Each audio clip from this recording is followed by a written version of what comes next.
Coach, after the game, you talked a lot about third down offense. After watching the tape, any new themes pop out for you? Yeah, you go back to the game, and I was very proud of our guys. We come out at halftime, we're down. We have a great start to the second half. We end up taking the lead 31-28 from significant plays on defense with interceptions, special teams on long return, and 2 touchdowns on offense. All 3 phases of the game clicking, the Coliseum rocking. Our fans were great. It was electric atmosphere. And then they go 24 straight on us. We ran out of gas. And they're the #1 team in the country for a reason, and they answered the call right there. As you've seen over time, especially over the last few weeks, the #1 team in the country gets faced with some adversity, especially on the road, and they give into it. And that's why they're the #1 team in the country, and why we're not there yet. In the continuing maturation of Matt Barkley, what was the lesson learned this week? Yeah, just too aggressive. Feeling.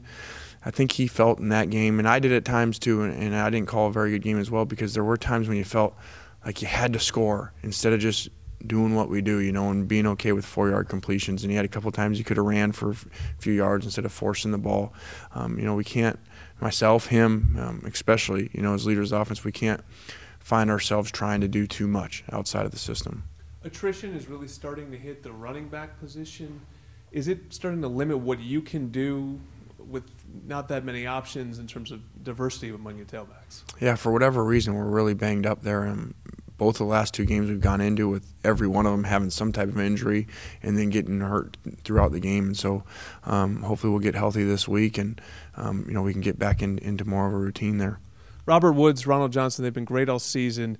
They took a little bit of a beating on Saturday night. It seemed like maybe that was Oregon's game plan to get physical with them. They're both sort of undersized guys. Is it becoming a priority to address that and find in the next couple of years that big receiver that you've had here in the past? Yeah, we don't have that guy right now as we're playing. David Osbury gives it to us at times, and he made a couple big plays in that game. But yeah, they did. Those 2 guys, between their returns and between their offense, they played about 80 plays in that game, and at a high speed, played really fast and got worn down. You could see it. You could see in Ronald, we have the shot late where he runs the double move and he's scoring a long pass. And he just doesn't have any juice left. And Robert, gets tackled by their kicker. I think if that's in the first quarter, that's a touchdown on the kickoff return. So, unfortunately, they ran out of gas late because they were playing at such a high level.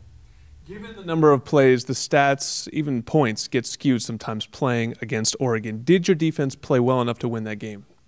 Crazy as it sounds, yes. We did not play very well at all on offense. And I like that. People say, well, "What are you talking about? You scored more points against them than they'd given up all year long." But that doesn't matter. You've got to score more than that to beat those guys. And our defense, we made some mistakes. Obviously, we didn't play great. But if we would have done what we should have done on offense, I still believe, even with all that, we could have won the game, and it wouldn't have got so lopsided there late either.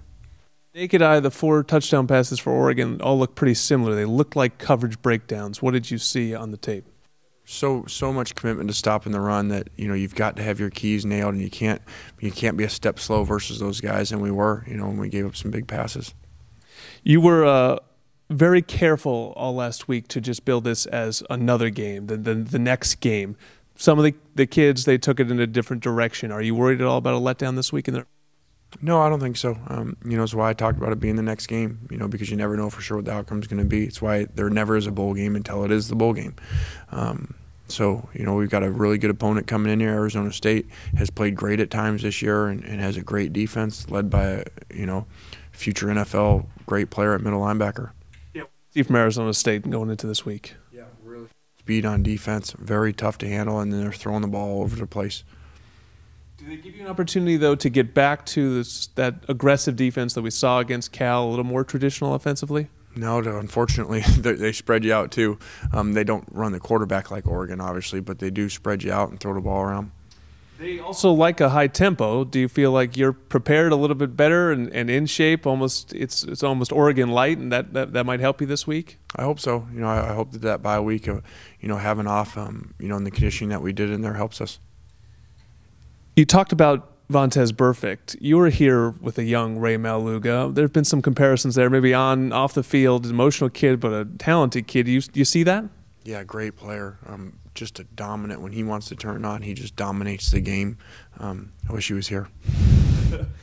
Omar Bolton's their other star defensively, is shutdown corner. Do they usually use him? You think they'll use him to take away one of your guys, or do they mix and match inside of the field with him? Yeah, Omar's a really good player. I don't know what they're going to do with him. We just know that we're going to have to really be on time with the ball, so we don't make mistakes with him. You commented last week you did a lot of running in practice, and you commented that you think it helped in the game. Is that a strategy you might want to do more going forward, conditioning, seeing where this conference is headed if Oregon is in the lead of the pack? Well, I think what you're going to see is people are going to start copying them like they always do. Whoever #1 in the country is, once they start making a run like they're doing, and they'll probably, I would think, run the table here and win it all, I'm sure people are going to start trying to copy that. So I'm sure that's the movement that's going to happen. ASU's telling stat this season has been turnover margin. That's a telling stat in any game. Is it even more imperative this week given their record? Yeah, it's always important. You go back to looking at them play Oregon. They hung around for a while with them, but they turned the ball over 7 times to them. So this is a team that has turned the ball over, but it's not about them. It's about us. We've got to play really well. We've got to be much more efficient on offense this week. Discipline-wise, though, it was a great game on Saturday. I know it was the theme of early on in the season, but it seems like that's something that you can look at as progress. Yeah, I didn't notice that as the opening headlines of the LA Times. Yeah, we only had 3 penalties. Lastly, Dennis Erickson's been around for a long time. What can you always expect from a Dennis Erickson coach team? Yeah, that they're going to be explosive on offense. They're going to come out, they're going to wing it around, and they're really going to test your secondary. Thank you, Coach. Good luck All right, this week. Thank you.